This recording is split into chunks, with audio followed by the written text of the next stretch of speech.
Alright, what's going on, guys? Welcome back to the channel. Today I want to bring you a cool new video here, quick video slash overview of my new toy here for camping, or for boondocking slash off-grid ice camping.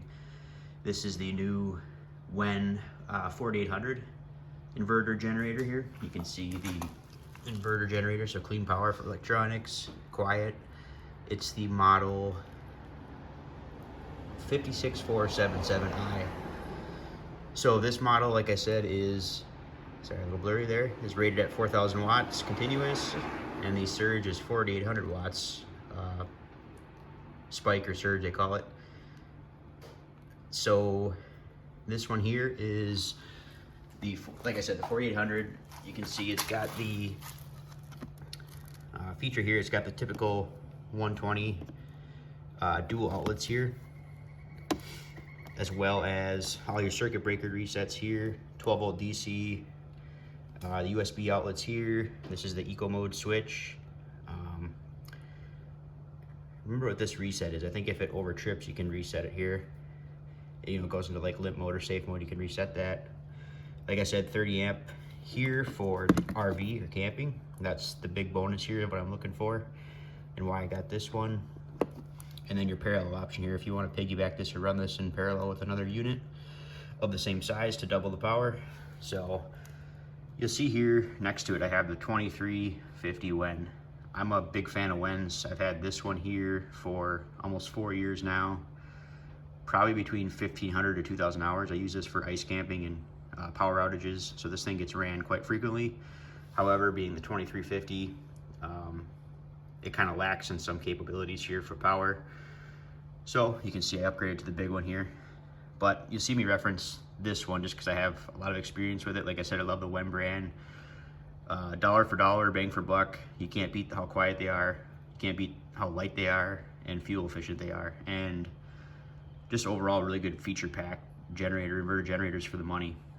And they seem to be dang near bulletproof if you keep up on maintenance and take care of them. So I'll reference this just in comparison. This is your typical suitcase style in this review. You know, similar to like the Honda 2000s or 2200s, the Yamaha 2000s, the Predator 2000s. This is your typical suitcase style that's sub 50 pounds. So, and more of a suitcase where you can handle it quite easily, but lower power. So real quick, 2350, 51 decibels, I think, at quarter load. About a gallon of gas tank here, 39 pounds, and like I said, suitcase style. Lacks the 30 amp output, just the typical 120 and your normal 12 volts accessories. So the 4800 here, which is what I'll do the video on today, I think is 70, just shy of 73 pounds, so 72 and some change. Almost a 2-gallon gas tank, 1.9 gallons if I recall. And then decibels, I think they claim it to be 62 at half load. So not apples to apples comparison. This one I think runs quarter load, or what they marketed it as at 51, and this one's 62 at half load. So I'll run these both just to give you a side-by-side comparison. This one supposedly being much quieter. In my personal experience here, they're really not much different. So this in terms of sound, so 79cc engine, 224cc engine. I would probably argue that they're very similar in terms of decibel rating. I don't have a meter with me, but just the hearsay of sound from the ear, these are very close. This one has a little bit deeper, like thump, if you will, from like a 4-stroke motor, but not necessarily volume, just a deeper tone, I would say. The actual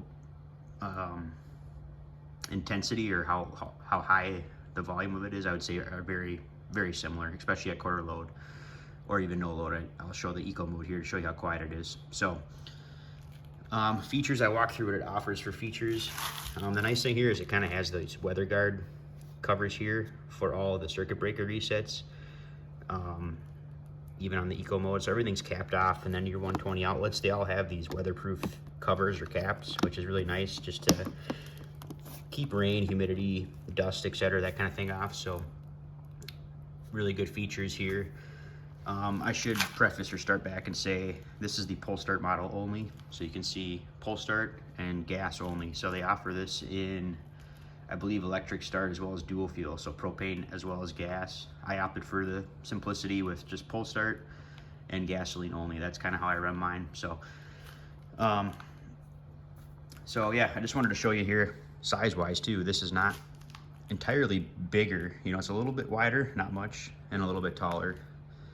Obviously it's heavier too, but not a whole lot bigger from the suitcase one, which is another good benefit. So when I was looking at this in the market, it's very popular for off-grid or boondock camping with air conditioners on campers or RVs, running higher energy appliances like microwaves, hair dryers, that kind of thing.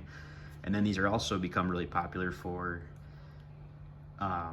hurricane seasons down in the hurricane climates in the, you know, the Florida Panhandle area, Georgia, etc. These have become really popular for backup generators or backup power to houses. So I am planning to use that as well if the power goes out in the house. And I may actually pigtail this onto my my actual access panel, electrical panel to the house to actually run some, I guess, hardware where you can pigtail and switch over to this unit if the power does go out. So I plan to do that in the future as well, which is why I got the bigger one. So go through the rest of the features here. We talked about this already.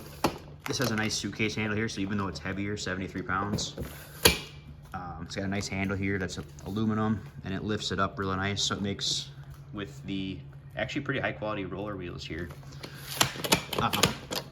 very easy to move around. It's obviously heavier to lift, but it moves around pretty good with the wheels. So maintenance wise, you can see you just unscrew these screws here, actually two, excuse me, and then there's set levers on the bottom. This pops open, you can change your oil real quickly. So very easy access to air filter and oil for your maintenance intervals. One highlight with the WENs, I think across the board, is a really cool feature here, which is another reason why I like them. You can see you got choke, you got run, fuel off, and engine off.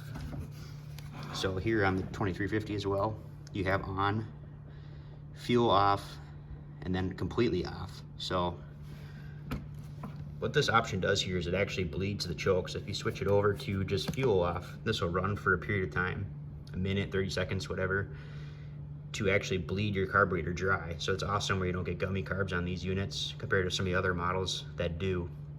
You know, as all generators typically do, they sit for a fairly long period of time before needing to be used. So I think that mitigates the issue of gummy carbs, dirty carbs, especially with ethanol-based fuel. So really cool feature on the WENs, and that's another reason why I like this brand or this product line. Like I said, 1.9 gallon fuel tank. I think they say 7 hours on half load. I've only gotten through the break-in period on this of about 8 hours, so I can't speak for how long it's ran, but given the indication on that, this thing will probably go 10, 11 hours, maybe more, on a full tank at quarter load or less. So very fuel efficient. So next, let's just talk here. It has a digital display. I think I forgot to talk about this. It's got your load ratings here, and then this is a digital display once it starts. I'll show you that when I run it. I think it has runtime, the frequency, so that's important for electronics, and then voltage output too. So it has runtime here of when it's actually being started, so interval, and then it also runs or logs a total runtime, which is great for maintenance. So oil changes, spark plug, that kind of stuff, air filter cleaning. It's a good way to keep tabs on that in terms of when you need to do your maintenance and just overall how many hours you have on the unit. So let's see what else I've talked about here. So the roller wheels, like I said, very good quality. They got a rubber overlay, which kind of makes it kind of shock resistant when you're moving it around and easier to get over cords, bumps in the concrete, that kind of stuff. So my only gripe on this unit so far, like I said, 8 hours break-in, is you can see I got a piece of, it's a paper towel roll, cardboard piece. So this, I guess depending on which way that's set, the wheel tends to rattle a little bit. So not a big deal, but when it's running, it's kind of a little bit of little irritating, but not the end of the world. So I just wanted to put this under there to cushion that from rattling, to show you the noise comparison here between the 2350 and the 4800. So that's all I got for kind of overview on specs. Like I said, this is pull start, not electric start, gas only, not propane. They make different configurations that you can get if you want those features. I wanted the lightest feature, or lightest model, I should say, at 73 pounds compared to some of the other ones. So I guess a little bit of background too. I was considering the Predator 3500 compared to this. You know, this is the bigger powerhouse models with the 200 or 212, the 224 cc motors. So the Predator 3500, I was looking at the WEN 3800 as well,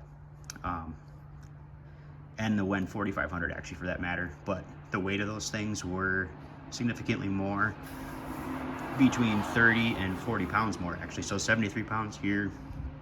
I think the Predator 3500 was around 110 pounds if I recall, 111. So significantly heavier. Less power outage being the 3500. So the 3800 was the same way. I think it was 101 pounds if I recall. And the WEN 4500 was somewhere in that neck of the woods too, around 101, something like that for weight. So 30 to 40 pounds heavier. That's huge, especially when you're lugging this around. And that's without fuel too. So when you add fuel, it only weighs even more. So anyways, enough of the overview here. I think that kind of gives you a good background and features of what this thing has. All in all, for the money, these are very good, budget minded. They're reliable. They seem to last a while. Like this one I've had for almost 4 years, probably close to over $1,500 for sure, probably closer to $2,000. And I've only swapped the spark plug out, cleaned the filter, and changed oil religiously on these, and they'll treat you well. They seem to run fine. So like I said, I just want the big brother here for more power capability, particularly running the AC unit on this camper here. So, and microwave, that kind of thing. So anyways, I'll start these up here quick to give you a comparison. So I'll do the little one first to start that, and then I'll start this one up to show you that they're really not much difference in sound. I'll let you decide for yourself what you think on that. But so we'll get these both choked here.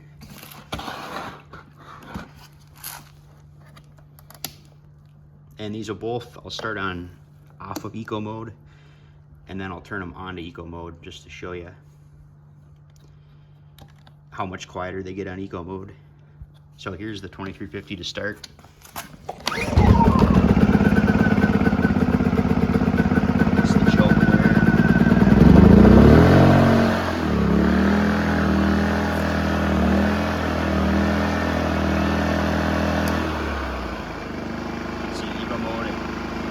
Drops down significantly. Next we'll do the 4800 here. I'm really close to these two, so they're probably louder than what you would normally expect. And I'm in a garage, so you're getting some noise echoing off the walls and such, but I'll start this one up next for you.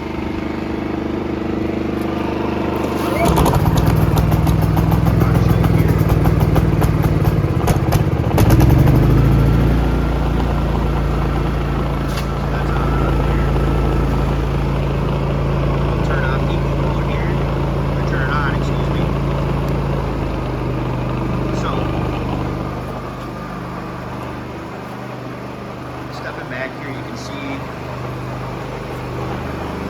there's really no noise difference between the two. They're about the same. So although this one's marketed as quiet, this one's marketed as super quiet.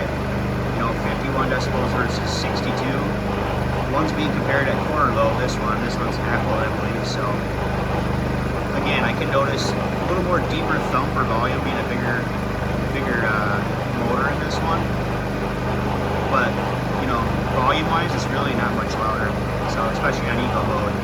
I think once you start getting into half load or more, where these things really start to run with a heavier load, this thing's probably a little bit louder. That's one thing I can speak for. Is this is probably a little louder in that regard. But just normal running, very minimal load, eco mode, they're very similar. So, all right, I'm gonna shut off the 2350, and then I'll walk you through the digital display on the 4800.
I would do the fuel shut off here on this, but just to kill it right away, I did engine off. But this fuel off feature is what runs your carb dry. So good interval, or good way to keep your carb from gumming up, like I said. So anyways, guys, that's all I have for a review on this. Like I said, very little hours so far, just breaking it in. Looking forward to use the heavier loads on it, which it's more than capable.